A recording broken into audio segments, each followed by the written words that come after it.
감사한 내용을 먼저 나누겠습니다. 목요일부터 토요일까지 2박 3일 동안 생수의 강이 있어서 저는 수요일부터 가서 3박 4일 동안 섬기고 왔습니다. 우리 교회 21명이 누리미를 신청했는데 전체적으로 이번에 10명 정도가 빠졌어요. 근데 우리 교회에서는 단 한 명도 안 빠지고, 심지어는 한 분이 중간에 장례가 났는데 끝까지 다 참석하고 가는 그런 은혜가 있었습니다. 그런데 저 특별히 이번에 생각한 것이요, 제가 너무 막 피곤하고 힘드니까 이 성기미들이 더 위대하게 보이더라고요. 그 수십 명의 성기미들이 도대체 뭐 때문에 저렇게 할까? 아무것도 바라는 게 없고 얻는 게 없거든요. 그냥 3박 4일을 누리미들을 위해서 시간을 내고 물질을 드리고 자기의 모든 것들을 포기하고 와서 전적으로 섬기는 모습을 보면서 주의 은혜가 아니면 불가능하다. 그 은혜를 아는 수십 명이 있다는 사실이 너무 행복하고 감사했습니다. 마지막 짐 정리까지 여러 가지 모양으로 섬겨주신 분들에게 감사를 드리고, 뒤에서 기도해 주신 분들에게 감사를 드립니다. 두 번째로는 오늘이 우리 교회의 진정한 생일입니다. 사실 이제 예전에는 창립이란 단어를 많이 쓰고 최근에는 설립이란 단어를 많이 씁니다. 예전에는 이제 예수님이 내 교회를 세우리니 그랬으니까 그건 예수님만 하신 일이다. 그래서 창립 몇 주년 했는데 언제부턴가 창립은 예수님만 하는 거다, 우리는 설립이다, 이렇게 해서 이제 설립으로 바뀌었어요. 근데 우리는 이제 아마 예전에 창립이었었기 때문에 계속 창립이라 쓴 것 같아요. 저는 이제 설립 10주년 기념 예배를 오늘 드리셔서 너무 감사합니다.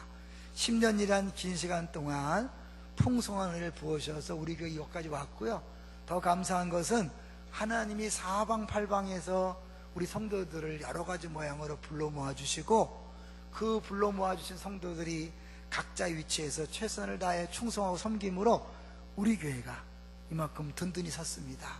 수고해 주셔서 정말 감사합니다. 한번 옆 사람 한번 인사했으면 좋겠습니다. 수고해 주셔서 감사합니다. 모든 분들이 수고하셨기 때문에 여기 가능했습니다. 세 번째로는 제가 지난주도 목소리가 안 좋았는데 이번 주에는 이제 1부, 2부 때는 거의 잠겼는데 3부 때 풀려서 감사하고요. 지난주는 좀 아파서 목이 감겼는데 이번 주는 힘을 다해서 섬기다가 지쳐서 그랬어요. 제가 이제 아픈 상태로 가다 보니까 몸이 컨디션이 약한 상태 속에서 섬기다 보니까 힘이 막 빠지더라고요. 그래서 간신히 섬겼다가 잠깐 쉬는 시간에 딱 숙소에 들어가면 이규현 목사님 같이 방을 썼는데 10초 만에 코를 골더래요. 딱 늦자마자. 또 나가서 막 하다가 잠깐 들어오면 또 10초 만에 코를 골고, 심지어 막 잠꼬대까지 하면서 하더라고. 아주 정말 죽을 힘을 다해 섬겼으니까.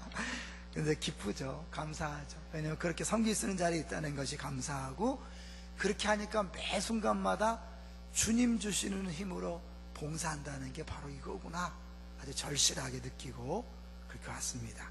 오늘 하나님께서 힘주셔서 설 수 있어서 감사합니다. 오늘 제목을 한번 볼까요? 오늘 제목은 나의 주님 나의 목자입니다. 좀 전에 말씀드린 것처럼 오늘 우리 교회가 생일날입니다. 이제 10번째 생일을 맞이해서 우리 교육자들이 어떤 본문을 설교하면 좋은가, 교회력 설교 본문을 빼놓고 이제 우리 생일날 어떤 본문이 좋겠는가 서로 이렇게 의견을 모았어요. 그래서 그 중에 다른 본문하고 이 본문이 5대5가 나왔는데 제가 이 본문을 하자 그래서 시편 23편을 했고, 제가 3박 4일 내내 그 생수의 강에서 계속 맺힌 것이 목자예요. 자세한 건 설명할 수 없기 때문에 거기까지 가는데, 목자에 대해서 계속 말했고 또 목자에 대해서 계속 묵상하던 한 주간을 보내고 왔습니다. 한번 묻겠습니다. 여러분에게서 하나님은 어떤 분입니까? 지금 딱 튀어나오는 게 있습니까? 하나님은 나의 치료자이십니다. 하나님 나의 공급자이십니다. 하나님 나의 보호자이십니다.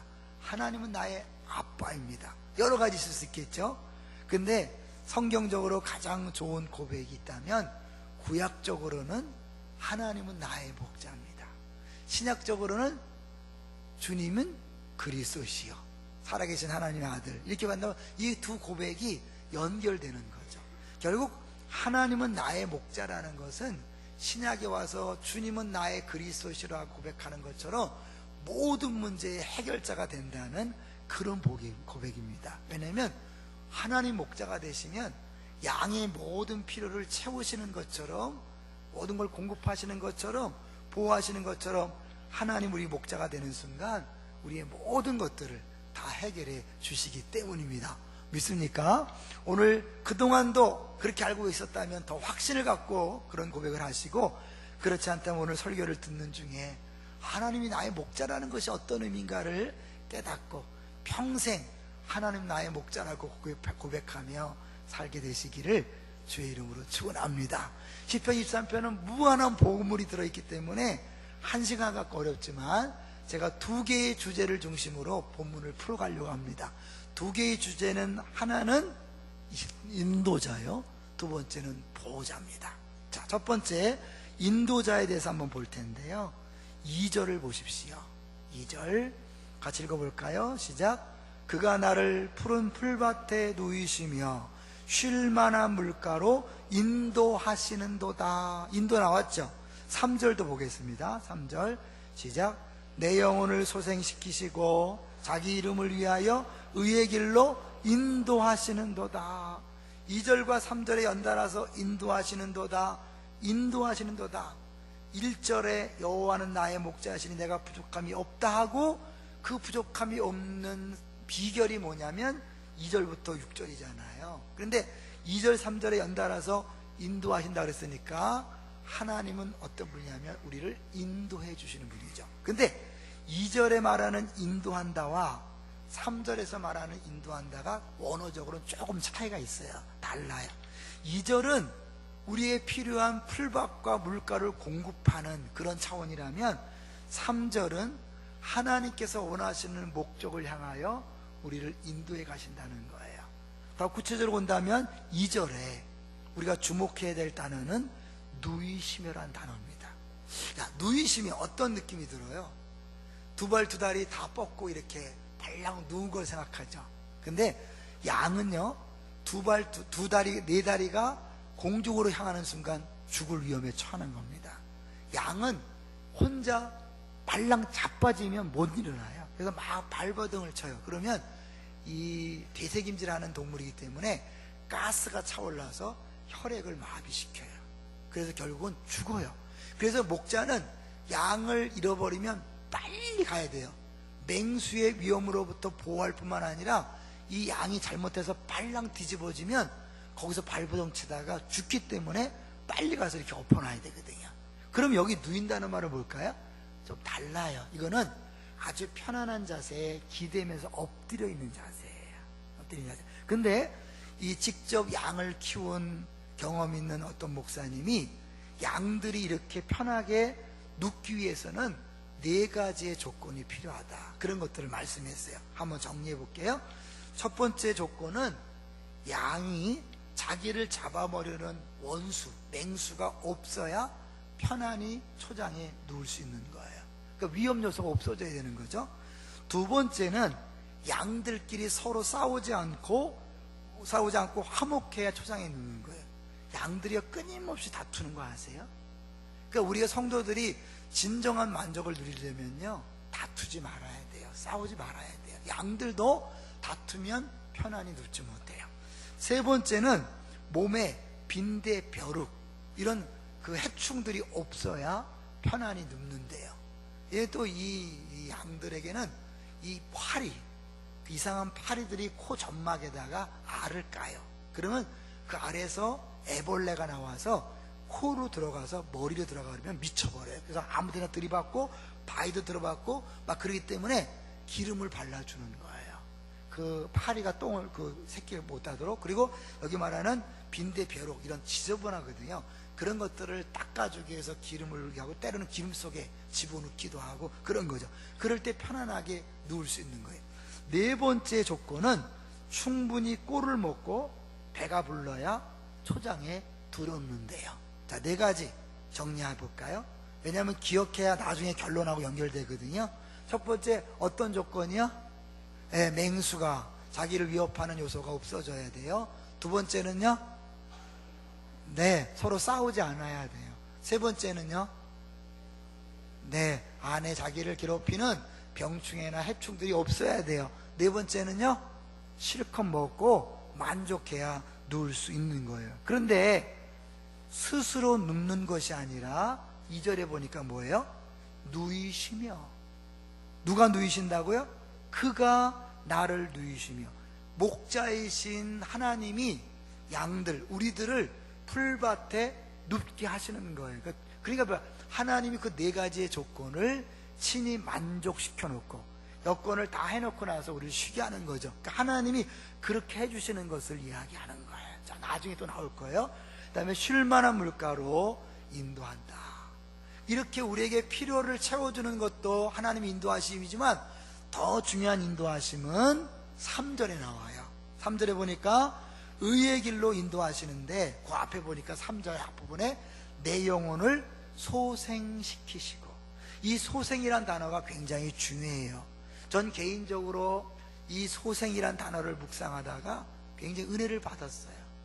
지난 10년 동안 하나님이 나의 영혼을 소생시키셨구나. 이 소생이란 단어는 심폐소생술의 그 소생과 약간 달라요. 물론 그 말도 있지만 이 소생이라는 원어적으로 보면 휴브라는 건 돌이키다, 회개하다, 돌아서다예요. 그러니까 내가 죄를 졌다가 잘못된 길 갔다가 돌아서는 건데, 여기 보니까 내가 돌아서는 거예요, 소생시켜 주시는 거예요. 소생시켜 주시는 거예요. 이게 중요해요. 우리는요 끊임없이 딴 길로 갑니다. 양의 특징은요 목자를 따라가는 게 아니에요. 제 길로 가는 게 양의 특징이에요. 이사야 53장 우리는 다 양 같아서 각기 제 길로 갔거늘. 양이란 존재가요 굉장히 무력한 존재, 무기력한 존재거든요. 눈이 나빠서 혼자 풀밭을 찾아가지 못하고 물을 찾아가지 못해요. 그리고 눈이 나쁠 뿐만 아니라 방향 감각이 없어서 한번 집을 떠나면, 목자를 떠나면 혼자서는 절대로 못 돌아옵니다. 우리 99마리 양에 대해서 얘기할 때 얘기했죠. 이 99마리를 놔두고 한 마리를 찾아가야 되는 이유는 그 한 마리가 길을 잃어버리는 순간 두려움과 공포 속에 빠집니다. 그래서 자기 딴에는 피할 곳 숲에 숨어서 목자를 부르죠. 매. 근데 그 소리를 맹수가 먼저 들으면 죽는 거예요. 그러니까 양은 알아요. 이 소리를 목자가 먼저 들어야 되기 때문에 그 매라고 울면서 안에 극심한 공포감이 있는 거예요. 두려움이 있는 거예요. 그래서 나중에 목자가 찾아갔을 때도 다리가 풀려서 혼자 못 걸어와요. 그래서 목자가 양을 안고 오고 메고 오는 그림이 있다 그랬죠. 그러니까 이 한 번 길을 잃어버리면 공포, 두려움, 극심한 스트레스에 시달리는 거예요. 그러면 우리들은요 살아가면서 길을 잃어버린 경우가 많을까요? 얼마 없을까요? 무지무지 많죠. 우리는 길을 잃어버린 탕자처럼 수년 동안, 수개월 동안 한참 집을 떠나서 멀리 갔더니 차량하고 꼬나요 양떼. 저는 처음 예수 믿을 때 그 노래 많이 불렀거든요. 어른들이 멀리 갔더니 양떼를 떠나서 천부 여지 없어서. 근데 요새는 그런 걸 노래 안 해. 왜냐면 회개할 그걸 몰라. 자기가 지금 어떠한 상황인지도 모르는 거예요. 지금 심각한 상황인지도 모르는 거예요. 우리는요 그렇게 눈에 띄게 인식할 정도로 멀리 떠나기도 하지만 순간순간 주의 음성을 버리고 딴 길로 갈 때가 많이 있는 거예요. 예를 들면 뭔지 아세요? 여러분 지난 한 주간 동안 부부끼리 싸웠습니까? 그건 주님의 음성을 떠난 거죠. 자녀에게 소리치고 야단쳤습니까? 주의 음성을 떠난 거죠. 누군가를 시기하고 질투하고 미워했습니까? 주의 음성을 떠난 거죠. 아직도 미워하고 있습니까? 계속 주를 떠나 있는 거죠. 왜요? 주님을 따라가는 사람이 누구를 미워할 수 없지요. 누구를 시기 질투할 수 없지요. 화내지 않지요. 우울에 빠지지 않지요. 여러분이 지금 그렇게 고통 중에 있다면 다 주를 떠난 증거입니다.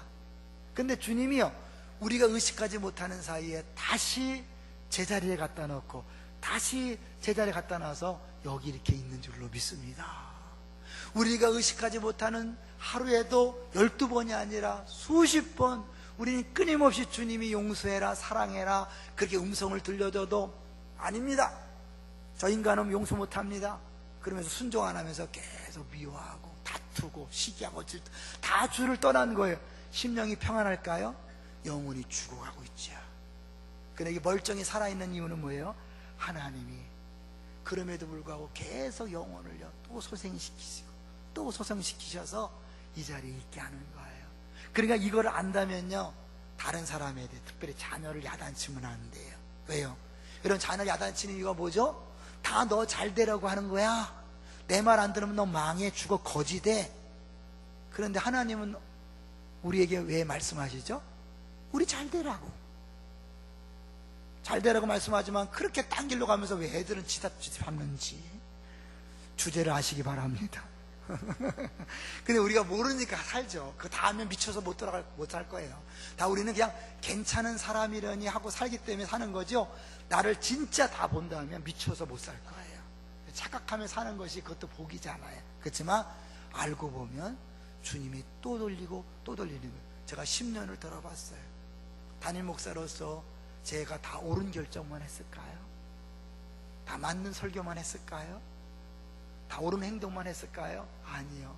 잘못한 행동이 많았어요. 하나님이 그걸 놔두셨다면 우리 교회 벌써 이상해졌을 거예요. 우리 교회 정말 문제가 많았을 거예요.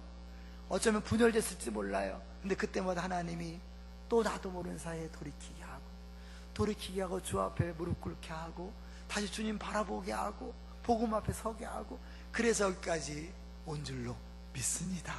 저만 그럴까요? 여러분 모두를 그렇게 했기 때문에 우리 교회가 지금 이렇게 든든히 서 있는 거죠.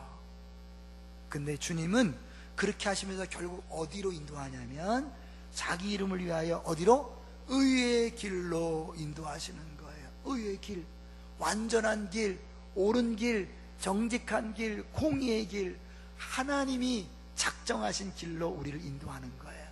그런 말이 있죠. 상품 인생이 있고 작품 인생이 있다. 상품 인생은 뭐예요? 끊임없이 가격을 따지고 비교하는 게 상품 인생이에요. 늘 주변 사람과 비교하고 경쟁하고 시기하고 질투하고 좌절하고 오만하고 열등감을 느끼는 건 다 상품 인생이에요. 작품 인생은 하나님이 나를 특별하게 만드셨다. 할렐루야. 하나님은 한 사람 한 사람을 고귀한 작품으로 만드신 줄로 믿습니다. 그 하나님이 작품을 만드시고 목적지가 있어요. 우리를 통하여 자기 이름을 위하라는 건 뭐예요? 우리를 통하여 영광 받기 위해서 우리를 어떤 부모님에게 태어나게 하시고, 때로는 힘든 생활 과정을 거쳐서 정말 고통을 겪지만 그 모든 과정을 거쳐서 결국엔 주 영광을 드러낼 작품을 만들어가고 있는 거죠. 할렐루야. 그러니까 다른 사람 보고 비교하지 마세요. 왜 저 집사는 저렇게 편안한데 나만 맨날 물질 때문에 힘들어야 합니까? 저 집사는 저렇게 엉터리 같은데 건강하고 신나게 웃으며 사는데 나는 왜 이렇게 기도를 열심히 하는데 이렇게 힘들어 합니까? 네, 비교하지 마세요. 그 사람의 길이 따로 있고 내 길이 따로 있습니다. 욥이 고백했잖아요. 나의 가는 길을 오직 그가 아시나니. 다 다른 길이에요. 하나님이 다 다르게 만들었기 때문에 다 다른 길로 인도하셔요. 그래서 우리가 다른 사람을 보고 내 인생을 이해할 수 없어요. 해석할 수 없어요. 모든 사람이 해석이 불가한 인생을 살아가는 거예요. 가다 보니까 돌아보니까 아 그랬구나. 우리가 10년을 돌아보니까 아 5년 전에 3년 전에 7년 전에 처음 개척 때 왜 그런 일이 있었는지 이해가 되잖아요. 하나님은 선하신 분, 인자하신 분이기 때문에 절대로 우리에게 나쁜 걸 주지 않습니다. 믿습니까? 여러분 이것이 믿음이, 선하신 분, 인자하신 분. 그래서 그분은 반드시 우리에게 좋은 걸 주시오. 내가 죄를 짓는데도 좋은 걸 주실까요? 그게 인자하시잖아요. 끝없는 사랑, 한없는 사랑으로 끊임없이 우리를 소생시키시고 다시 돌려놓으시고, 그래서 우리가 고백하는 것을 기뻐하시면서 또 주님이 이는 내 사랑하는 아들이 기뻐하는 자라 하면서 하나님 원하신 길로 한 걸음 한 걸음 가게 하시는 것입니다. 여러분 그 길은요 우리가 싫다고 해도 변경되지 않는다는 것을 아셔야 돼요. 심지어 그 길에는요 뭐가 포함되어 있냐면 4절이 포함되어 있어요. 나의 가는 길에는 어떤 일이 포함되어 있냐면 4절 시작. 내가 사망의 음침한 골짜기로 다닐지라도 해를 두려워하지 않을 것은 주께서 나와 함께 하심이라. 주의 지팡이와 막대기가 나를 안위하시나이다.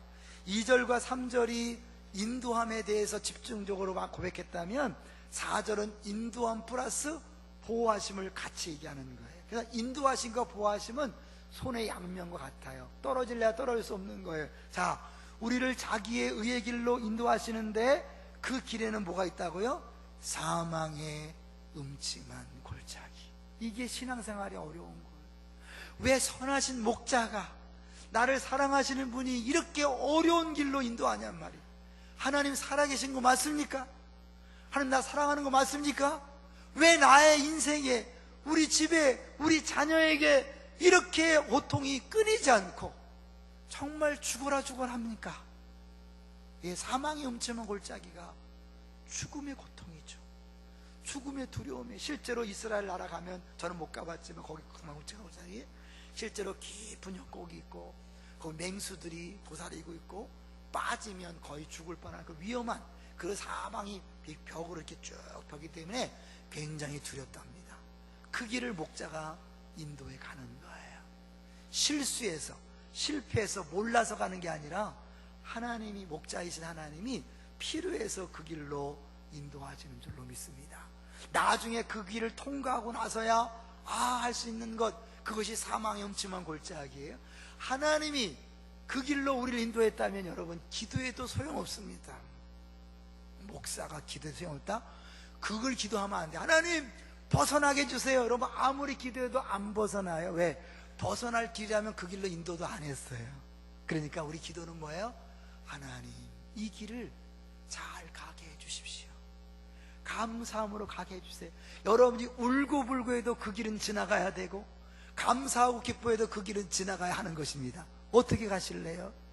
하나님 우리를 그 길을 갈 수 있도록 우리에게 위로를 주십니다. 자, 4절 뒷부분을 보니까 주의 지팡이와 막대기가 나를 뭐한다고요? 안위하시나이다. 주의 막대기와 지팡이가 나를 지키나이다 라고 하면 좋은데, 안위한다 그랬어요. 위로한다 그랬어요. 무슨 말일까요? 그 앞에 보면 내가 해를 두려워하지 않을 것은 주께서 나와 함께 하심이라. 분명 사망의 음침한 골짜기 때문에 두려움이 오고 염려가 오고 무섭고 앞이 캄캄하지만 두려워하지 않을 수 있는 이유는 하나님이 함께 한다는, 목자가 함께 한다는 것을 믿기 때문에 그래요. 함께 한다는 게 뭐죠? 임마누엘. 예수님이 이 땅에 태어났을 때 그 이름을 뭐하라 하라? 임마누엘이라 하리라. 예수님은 선한 목자로 이 땅에 오셨다 그랬어요. 그 예수님이 선한 목자로 왔다는 것은 시편 23편과 연관이 있습니다. 그분이 우리의 선한 목자로 오셔서 선하다는 것을 보여주기 위하여 십자가에 못 박혀 죽으셨습니다. 악한 목자는, 싹군 목자는 위험이 오면 도망갑니다. 선한 목자는 자기 양들을 위하여 목숨을 버린다 그랬어요.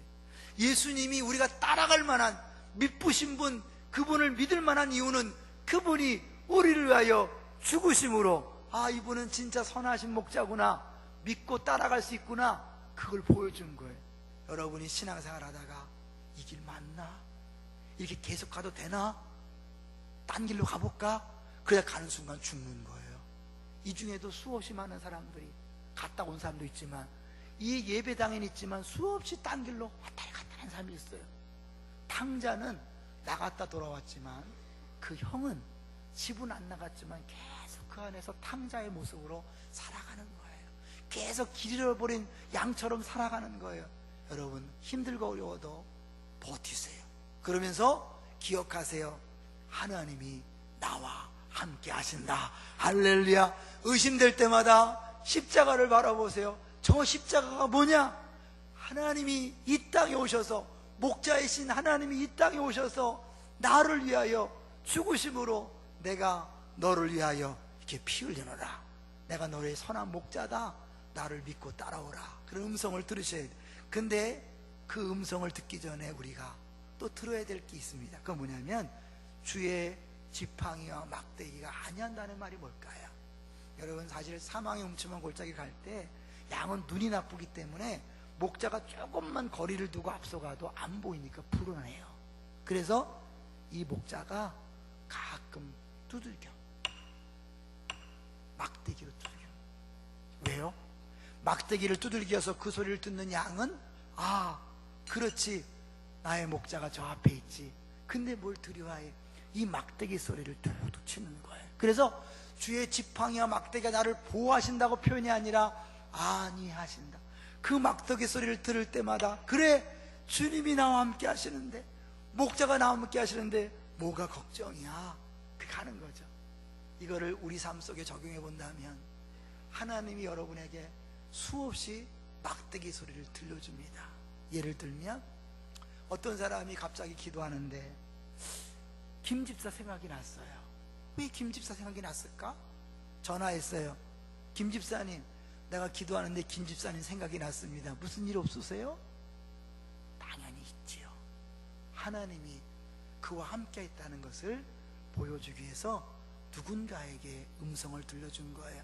양육 1~3단계 3강 기억하시죠? 하나님의 음성 듣기. 성령의 교통하심을 위하여 하나님께서 끊임없이 음성을 들려주고 그 음성에 순종하는 사람들이 막대기 소리가 되는 거예요. 어떤 사람은 갑자기 누군가에게 밥을 사주고 싶어서 밥을 사줬어요. 그 밥을 먹는 사람은 5,000원짜리 만원짜리가 아니에요. 하나님이 나를 하시는구나, 나를 잊지 않고 있구나, 이 사람을 통하여 그 사랑을 표현하는구나, 그러면서 위로를 받는 거예요. 누군가는, 우리 교회 집사님 한 분은 생활 형편도 어려운데 하나님이 감동을 하셔서 자기 그 팀원들 공동체에 책을 선물하려고 하셔서 책을 다 선물했어요. 누가 하시는 거예요? 하나님이 하시는 거예요. 그 중에 그 음성 소리가 필요한 사람이 있기 때문에 그렇게 하는 거예요. 여러분, 우리 모두를 다 하나님은 막대기로 쓰기를 원하십니다. 근데 그거를 무시하는 사람들, 순종하지 않는 사람 때문에 그 막대기 소리로 위로받아야 될 사람들이 못 듣고 있는 거예요. 여러분, 하나님께서 감동하시면 즉각 순종하시기를 주의 이름으로 축원합니다. 또 받는 사람도 그걸 들을 수 있어야 돼요. 밥 사주면 밥 사주는구나, 이왕이면 3만원짜리 사주지 5,000원짜리 이러지 마시고, 하나님께서 5,000원짜리든 붕어빵 하나든 주님이 하셨거나 인정하셔야 돼요. 근데 우리 어떻게, 내 문제에 함몰되어서 내 어려움에 빠져서 못 듣는 거예요. 이 양이요, 음침한 골짜기 가는데 주변에 두려움만 보면 막대 소리 안 들리는 거예요. 근데 그때 계속해서 목자의 신경을 쓰고 있으면 아무리 두려워도 그 막대기 소리가 들리는 거예요. 여러분, 지금 사망의 음침한 골짜기 가는 분들 많이 있어요. 목사가 봐도 안타까운 분들 많이 있어요. 미래가 안 보여. 재정 문제가 미래가 안 보여. 자녀 문제가 미래가 안 보여. 어찌할 수가 없어. 그런데 그때 주님이 여러분을 버린 게 아니라는 사실을 기억하세요. 여러분이 버려진 게 아니에요. 저주받은 게 아니에요. 심판받은 게 아니에요. 하나님은 실수하지 않는 분입니다. 우리가 아무리 죄를 졌어도 우리를 버리지 않는 분입니다. 믿습니까? 분명히 주님이 함께 하십니다. 그리고 여러분 주변에 그 위로의 음성으로 들려주시는 그 막대기 소리를 잘 들으세요. 이걸 자주 듣는 사람은 그만큼 힘있게 가는 거예요. 생수여행을 다녀오신 분들은 기억하세요. 생수여행 2박 3일 동안 하는 게 뭔지 아세요? 그 위로의 음성, 사랑의 메시지를 2박 3일 동안 내내 들려주고 보여주고 느끼게 하는 거예요. 우리 비유 들잖아요. 홍콩 영화에서 10만 발의 화살을 쏘면서 한 방만 맞아라, 한 방만 맞아라. 그렇게 단단했던 사람이 한순간에 눈물 쏟고 하나님이 나와 함께 하신 거예요. 그렇게 얼굴이 굳어져 들어왔던 사람이 완전히 바뀌어서 나가는 모습을 이번에도 또 많이 봤습니다. 여러분, 그것을 경험하고 나서 이제 일상생활에 돌아와서 여러분 설교를 통하여, 기도를 통하여, 주변 사람들과의 공동체 생활을 통하여 끊임없이 하나님의 사랑의 표현, 위로의 메시지, 위로의 음성을 듣게 되시기를 주의 이름으로 축원합니다. 그걸 들으면 이 사망의 음침한 골짜기가 때로는 1년이요, 2년이요, 3년이요, 어떤 사람이 10년이요, 20년이요, 때로는 50년 동안 가는 경우도 있습니다. 그러나 주의 막대기 소리를 자주 듣는 사람은 그 사망의 음침한 골짜기 속에서도 할렐루야, 나의 가는 길을 오직 그가 하시나니 그가 나를 단련하시면은 내가 정금같이 나오리라 가는 거예요. 그 사람에게 5절이 기다리고 있습니다. 5절. 그 사망의 음침한 골짜기를 통과하고 나면 5절에 시작. 주께서 내 원수의 목전에서 내게 상을 차려주시고 기름을 내 머리에 부으셨으니 내 잔이 넘치나이다. 처음에 양이 편히 누울 수 있는 조건 4가지 기억나세요? 다시 해볼까요? 첫 번째, 원수의 위협이 없어야 한다. 두 번째, 사타 주지 말아야 된다. 세 번째, 벼룩이나 이런 병충해, 흉해가 없어야 된다. 네 번째, 실컷 먹고 배불러야 한다. 자, 5절이 어떤가 볼까요? 주께서 내 원수의 목전에서, 원수가 사라지는 게 아니라 원수가 바라보고 있는 그곳에서 양은 더 이상 두려워하지 않습니다. 원수가 보고 있음에도 불구하고 편히 누울 수 있습니다. 왜요? 이 사망의 음침한 골짜기를 지나면서 하나님이 함께하는 것이 얼마나 대단한 것인가를 경험적으로 알았기 때문에 아무리 맹수가 우르렁거리고 잡아먹을 것이 달려들어도 마음의 평안이 요동하지 않습니다. 이게 환난은 인내를, 인내는 연단은 소망을 이룬다는 그런 이유. 왜 주님이 그 좋은 이들을 다 놔두고 왜 사망의 음침한 골짜기를 지나야 하나요? 네, 물론 그 중동 지방의 지형처럼 그 사망의 음침한 골짜기를 지나야 푸른 풀밭이 나오니까 가는 것도 있지만, 하나님은 그 골짜기를 지나면서 조건이 아니야, 환경이 아니야, 나만 바라봐, 나만 믿어, 내가 너와 함께 있으면 다 끝이야. 그거를 그 사망의 두려움 꿈속에서 두려움을 이겨내면서 확신이 생기는 거예요. 그러니까 어때요? 원수가 눈을 뜨고 보고 있는 그곳에서 편안히 누울 수 있는 거죠. 내게 상을 차려주시고는, 이 상은 1등상 2등상이 아니라 밥상을 얘기하는 거예요. 풀밭을 제공하는 거죠. 기름을 내 머리에 부으셨으니, 아까 얘기했죠? 그런 병충해와 이런 것들을 방어하기 위해서 기름을 부어줬는데 결과적으로 왜? 내 잔이 넘치나이다. 배부르고 만족한 거죠. 더 이상 부족함이 없는 풍성함, 그것이 그 안에 주어졌기 때문에 이제는 상황과 조건과 어려움이 계속되지만 그 안에서도 언제 어디서나 편안히 눕고 자리하서 세상이 줄 수 없는 평안을 누리시는 거예요. 초가집이나 궁궐이나 빈들이나 산골이나 그 어디나 하늘나라, 그것이 6절이죠 6절 읽어볼까요? 시작. 내 평생의 선하심과 인자하심이 반드시 나를 따르리니 내가 여호와의 집에 영원히 살리로다. 이제 미래에 대하여 하나님 경험한 걸, 경험을 근거로 6절에 고백하는 거예요. 반드시 따른다. 뭐가? 선하심과 인자하심. 선하심은 우리에 대한 하나님의 축복을 얘기한다면, 인자하심은 우리 죄에도 불구하고 우리를 구원하시는 한없는 십자가 사랑을 의미합니다. 그 하나님의 축복하심과 구원하심이 반드시 따른다. 어떻게 믿어요? 지나온 세월의 경험상 나를 위하여 죽으신 그 예수님이 선한 목자로서 믿을 만한 분인 것을 알았기 때문에 이제는 흔들리지 않는 것입니다. 그래서 어떻게 해요? 내가 여호와의 집에 영원히 살리로다. 여호와의 집이란 뭘까요? 하나님의 집, 성전. 신약시대 성전은 따로 없지요. 우리가 성전이고 공동체가 성전이라면 주 계신 곳 어디나 성전입니다. 할렐루야. 그렇다면 더 쉽게 표현한다면, 탕자가 집을 떠나서 자기가 마음껏 자유롭게 살면 행복할 줄 알았는데 집을 떠나서 돈 다 까먹고 집 떠나니 고생인 줄 알았죠. 그래서 거지가 되어서 돌아오면서 그가 아버지의 사랑을 받고 다시는 떠났을까요? 안 떠났을까요? 안 떠났겠죠. 이제는 아버지, 나를 쫓아내도 안 나갑니다. 나를 차라리 하인으로 나를 강등시켜 해더라도 난 안 나갑니다. 시편 기자의 고백 기억합니까? 성전의 문지기로서의 하루가 성전 바깥의 첫날보다 더 귀합니다. 이 아버지 집에 거하는 것, 목자의 품에 거하는 것, 주의 전에 거하는 것이 얼마나 안전하고 얼마나 행복하고 얼마나 기쁜가를 경험했기 때문에 나는 평생에 주님만 따르고 주님 집에 거하겠다고 약속하는 것입니다. 나를 따른다는 건 뭐냐면, 따른다는 단어도 재밌어요. 이건 저 멀찍이 오는 게 아니에요. 이 사냥꾼이 사냥물을 뒤쫓는 것처럼 그렇게 선하심과 인자하심이 바로 잡아먹을 듯이 나를 쫓아다니는 거 뭐예요? 근접 경호를 하는 거예요.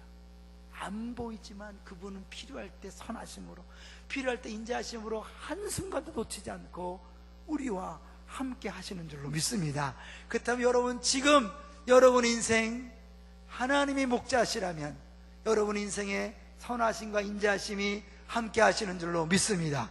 여러분, 믿음으로 딴 길 가지 마시고 그 길을 따라가세요.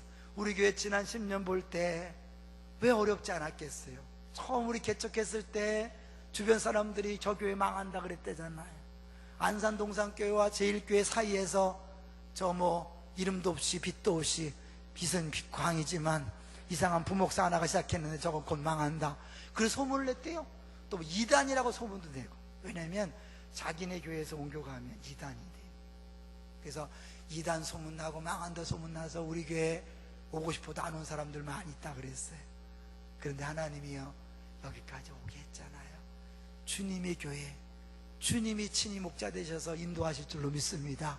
그 속에 속한 우리 성도들 목자 되셔서 주님이 인도하실 줄로 믿습니다. 한 가지만 기억하세요. 그 주님을 믿으셔야 돼요. 여러분, 병원에 가면 누구 말을 100% 따르지요? 의사 말. 왜요? 의사가 내 병을 고쳐줄 거라고 믿기 때문에 그래요.